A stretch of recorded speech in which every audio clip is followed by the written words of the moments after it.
Magandang araw mga kaibigan. Ating puntunghayan ang unang kabanata ng ating kwento na pinamagatang I'm in love with you. Kaya't kung bago ka pa lamang sa aking channel, ay pakilike po ng ating video, pakiclick din ang subscribe button, ganun din ang bell icon, para lagi kayong updated sa mga parating ko pang uploads. Binihisan ni Amira ang 4 na taong gulang na si Miguel na magtanong ito. Saan tayo punta, Tita Amira? Sa Cebu, sagot niya. Sasakay tayo sa airplane. Ibinitones niya ang polo shirt nito. Parang binata itong tingnan sa suot na maong pants, dilaw na polo shirt at rubber shoes. Nanlaki ang mga mata nito. Talaga? Sasakay tayo airplane? Yap, kinuha niya ang suklay at pinaraanan niyon ang kulot na buhok nito. Bakit? Natigilan siya at napatitig dito. Hindi pa rin niya alam kung paano ipapaliwanag dito na ilang oras na lang at magkakahiwalay na sila ng tuluyan. Agad na sumakit ang kanyang kalooban sa isiping iyon. Hindi na iba ang turing niya rito. Kulang na lang ay lumabas ito mula sa kanya para sabihing anak talaga niya ito. Mula kasi nang ipanganak ito ay siya na ang nag-alaga rito. Dating sikat na print and ramp model ang mami ni Miguel na si Nadine de la Cruz. Hindi sinasadya ang pagkakakilala nila ni Nadine. Nakasabay niya ito minsan sa comfort room ng isang restaurant. Kahit nakasuot ito ng malaking dark sunglasses, ay nakilala pa rin niya ito. Tagahanga siya nito. Dahil siguro sa pagiging frustrated model niya, kaya pala hanga siya sa mga modelo na animo mga manika kapag nakasuot na ng mga nagagandahan damit. When she asked for Nadine's autograph, she smiled and said, I like you. Tuwan-tuwa siya noon. Ibinigay pa ni Nadine ang numero nito sa bahay, maging cellphone number nito, hanggang sa naging magkaibigan silang dalawa. Sa tuwing may problema ito ay tinatawagan siya at nagkikita sila. She never imagined having a close friend like Nadine. But it happened. Hindi masasabing pandak siya pero hindi rin naman pang modelo ang kanyang taas. Kaya ang pangarap niya maging modelo ay hanggang pangarap na lang. Sinunod lamang niya ang kagustuhan ni Lola Yoli na magtapos siya ng pag-aaral para daw may marating siya sa buhay. Pitbahay niya ito noon sa Pasig. Matandang dalaga ito. Ito ang nag-alaga sa kanya mula nang mamatay ang kanyang ina noong 7 taong gulang pa lamang siya. Hindi niya nakagisnan ang kanyang tatay dahil nasaksak daw ito at namatay noong pinagbubuntis pa lamang siya ng kanyang ina. Maayos ang naging pagpapalaki sa kanya ni Lola Yoli. Kahit nagtitinda lang ng gulay sa palengke, napagtapos siya nito ng pag-aaral. 1 taon na siyang nagtrabaho bilang midwife sa isang ospital nang mamatay ito. Labis niya dinamdam ang pagkawala ni Lola Yoli. Ang lalong ikinasakit ng loob niya ay noong paalisin siya sa bahay ng mga kamag-anak nito. Dahil may nakabili na raw ng bahay. Wala siyang nagawa dahil mas may karapatan ng mga ito sa bahay na iyon kaysa sa kanya.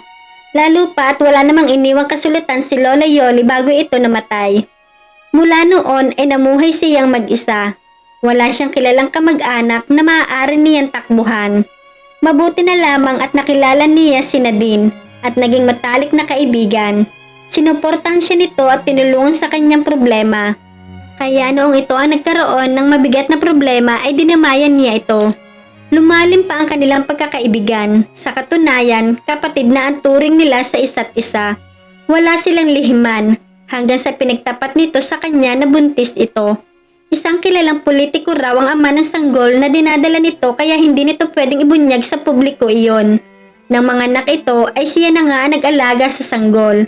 Hanggang sa namatay si Nadine sa sakit na pneumonia 1 buwan na nakakaraan, bago ito namatay marami itong binilin sa kanya. Isa na roon ang hiling nito na iuwi niya si Miguel sa pamilya nito sa Cebu. Kilala niya ang pangalan ng lahat ng kapamilya ni Nadine. Nagmula ito sa mayamang angkan sa Cebu. Namuhay lamang ito mag-isa sa Maynila dahil nasasakal ito sa uri ng pagpapalaking ginagawa rito ng mama nito. Nadine made her own life.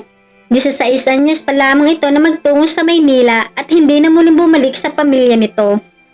Mistisa at Espanyol ang mama nito kaya masyadong mahigpit. Iyon nga nagbunso dito para magrebelde at maglayas.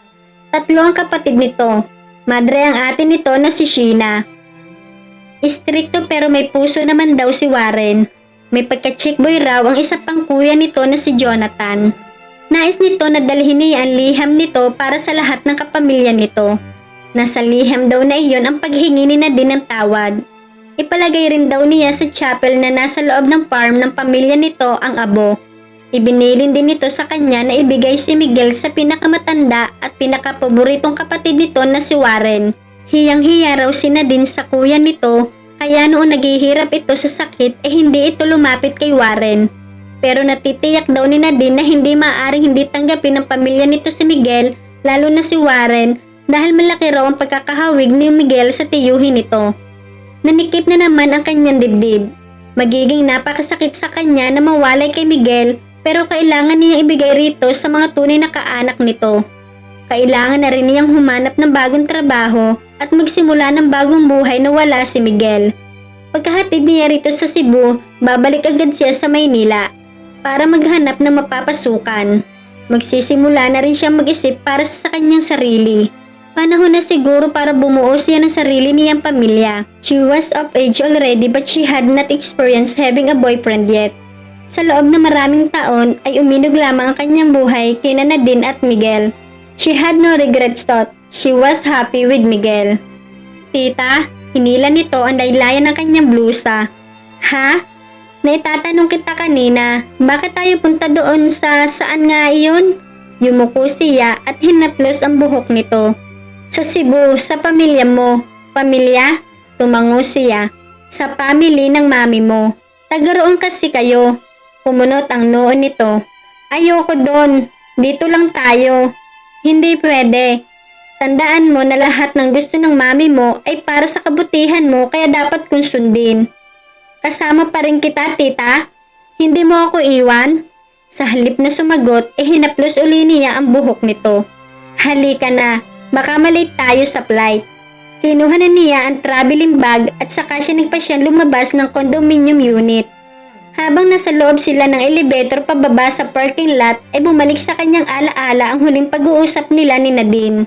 Si Kuya Warren lang ang nakakaunawa sa akin. Sa kanya mo ibigay si Miguel. Alam kong hindi niya kayang tiisin ng anak ko. Nagsisisi na ako sa naging pagkakamali ko. Ang bukod tangi nagpapaligaya sa akin ay ang pagdating ni Miguel sa buhay ko. Ngayon ko naunawaan si Mama kung bakit mahigpit siya sa akin. Kabutihan ko pala ang hangad niya. Ngayon ko na-realize iyon dahil isa na rin akong ina. Wala akong ibang hinahangad ngayon kundi ang pinakamabuti para kay Miguel. Bakit hindi ka nalang umuwi sa Cebu na din? Tanong niya. Ngumiti ito. Ngayon pang pabigat na ako sa kanila. Malubhana ang sakit ko. Alam kong hindi na ako magtatagal. Ilang linggo ito nakakonfine sa ospital bago ito tuluyang namayapa. Nagkaroon ng tubig ang baga nito na naging dahilan ng kamatayan ni Nadine. Kung hindi lang siya nangako nito na huwag sabihin sa pamilya ni Nadine ang kalagayan nito, ay tinawagan sana niya ang pamilya ni Nadine. Pero bilang paggalang sa kahilingan nito ay sinunod niya ang bawat sabihin ni Nadine.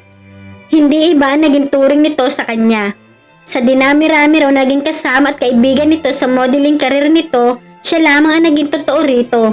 Noong ipinanganak nito si Miguel, hindi ordinaryong nani ang turing nito sa kanya. She gave her a salary higher than what she was earning in the hospital where she used to work. Dahil wala siyang pamilya. Kapag nagkakasakit siya ay ito nag-aalaga sa kanya. Hindi niya makakalimutan nung operahan siya sa appendix.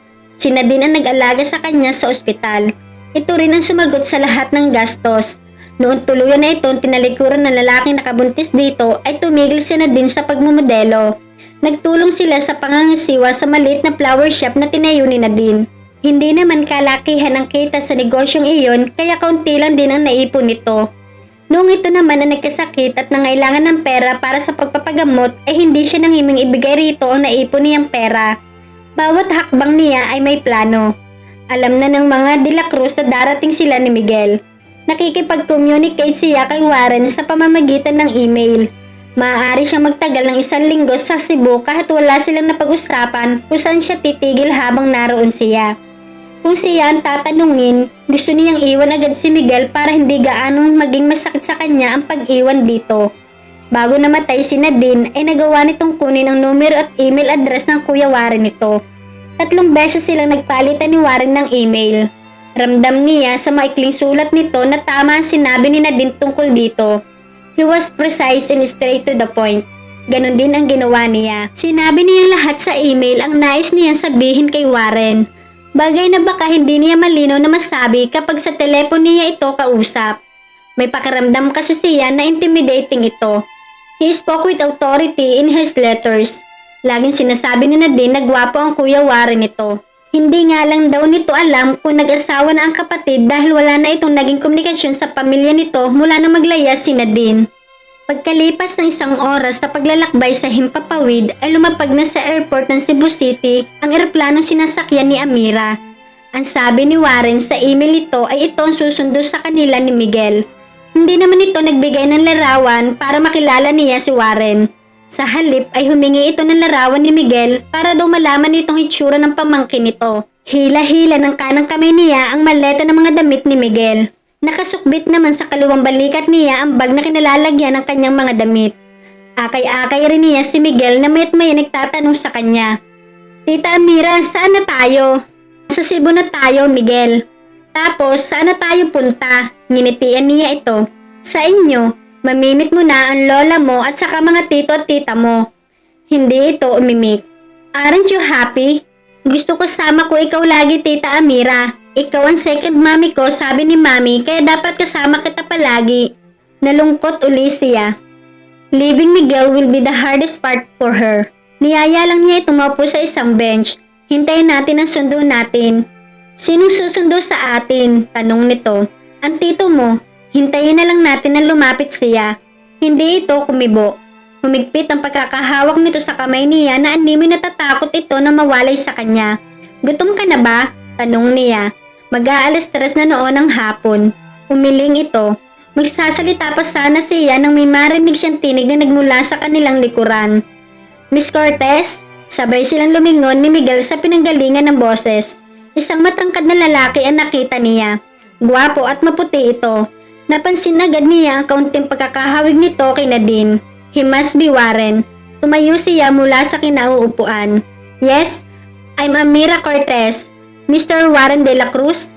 No, my name is Jonathan.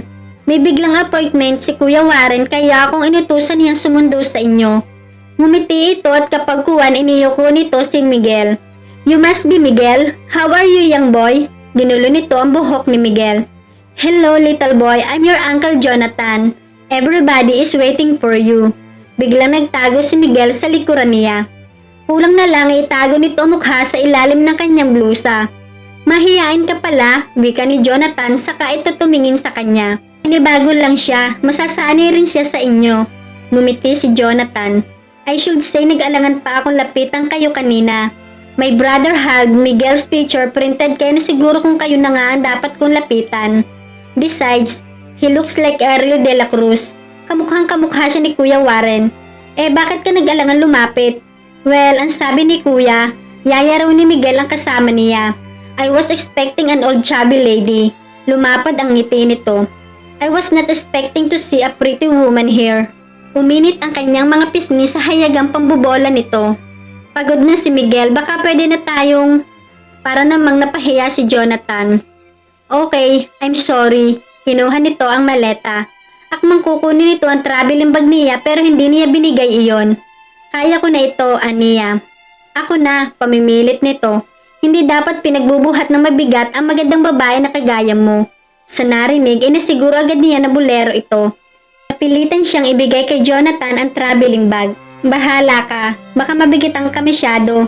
Ngumiti ito. Don't worry about me. The van is there. Let's go. Naghihintay na sila sa atin. Akay si Miguel, sumunod sila kay Jonathan at sumakay sa naghihintay na van. Habang tumatakbo ang sasakyan ay panay ang pagkukwento ni Jonathan. Samot-saring emosyon naman ang kanyang naramdaman. Malayo-layo rin pala sa airport ang bahay ng mga De La Cruz. Nakatulog tuloy si Miguel sa kanyang kandungan. Malayo pa ba? Hindi niya napigilan tanong. Mga 30 minutes pa. Why? Wala naman, iniisip ko lang kung may hotel na malapit sa inyo. Bakit? Wouldn't you like to stay in the house? You have a room there. Everything is set already. Si Kuya Warren palagi nakaset sa kanya ang lahat. Alaman niya ang tungkol kay Miguel at sa pagdating ninyo inayos agad niya ang lahat. Sinulya pa niya si Miguel. Gusto ko sanang umalis din agad pagkatapos kong hihatid si Miguel. Mas magiging mahirap kung magtatagal pa ako.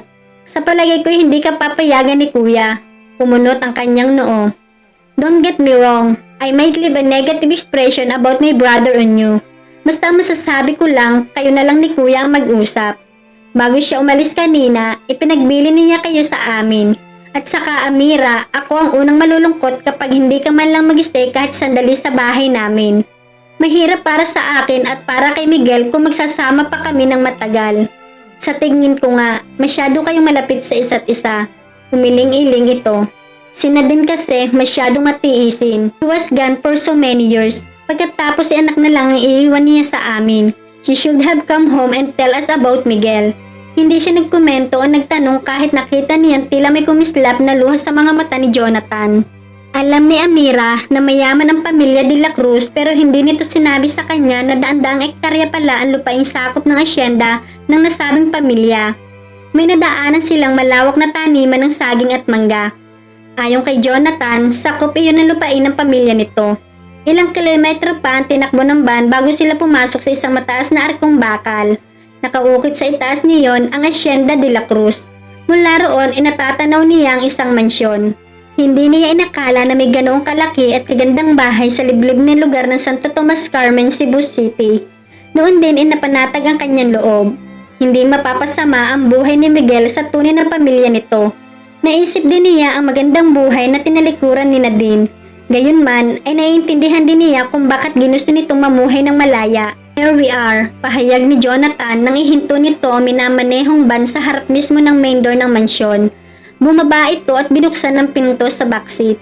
Ginising niya si Miguel.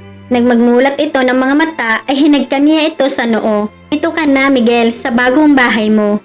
Humurap-kurap ito at inilibot nito ang tingin sa paligid. Let's go Miguel, everybody is waiting for you inside. Wika ni Jonathan. Kakargahin na sana nito ang pamangkin na biglang yumakap sa kanya si Miguel. Ako na ang bahala sa kanya, sabi niya kay Jonathan. Nikibit balikat ito. Alright, sumunod kayo sa akin. Ipakukuha ko na lang sa mga katulong ang mga gamit ninyo. Be a good boy Miguel. Tandaan mo, lahat sila ay mabait sa'yo. They are all your relatives, okay? Tumangulang ito. Hinintala niya ito ng halik sa noo. That's my boy. Bumaba na sila ng van at magkahawak kamay na sumunod kay Jonathan. At dito na po nagtatapos ang unang kabanata ng ating kwento. Samahan niyo po ako sa susunod ko pang kabanata. Maraming salamat po!